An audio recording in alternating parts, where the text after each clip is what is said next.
As it marks 2 years since Russia's brutal invasion, Ukraine is seeking further military support from its allies, including Australia. After dismissing pleas for our retired Taipan helicopters, the government will now be asked to consider donating its entire fleet of ageing Abrams tanks.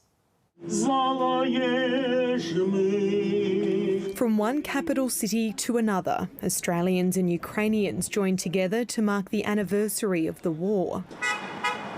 2 years in, Ukraine's resolve hasn't diminished, but supporters here warn more help is needed. They deserve to be protected. They can't do it by themselves. I think that Australia has helped, but not enough. It would be great to continue that support until the victory day.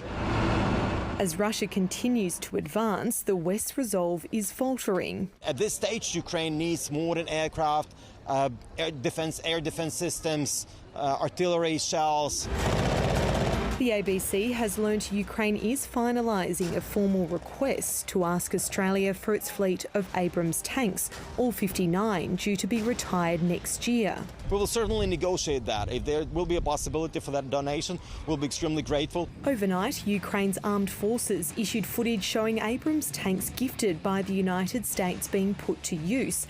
But so far, Australia is resisting the idea. That is not on the agenda. Instead, a more general promise. We will continue to be working closely with Ukraine, talking with them about how we can best support their needs. The opposition leader using social media to call for more assistance. It's not enough to say that we stand with Ukraine through our words. We must show that we stand with Ukraine through our deeds. Ukraine first asked Australia for its ageing Abrams tanks last year, and since then the Albanese government has also rejected a request for the Army's retired Taipan helicopters. But with no end in sight to this war, Ukraine is optimistic another approach for much needed military equipment will be met, with one official saying they're hopeful a more proactive plan will be put forward by Australia this year. Stephanie Boris, ABC News, Canberra.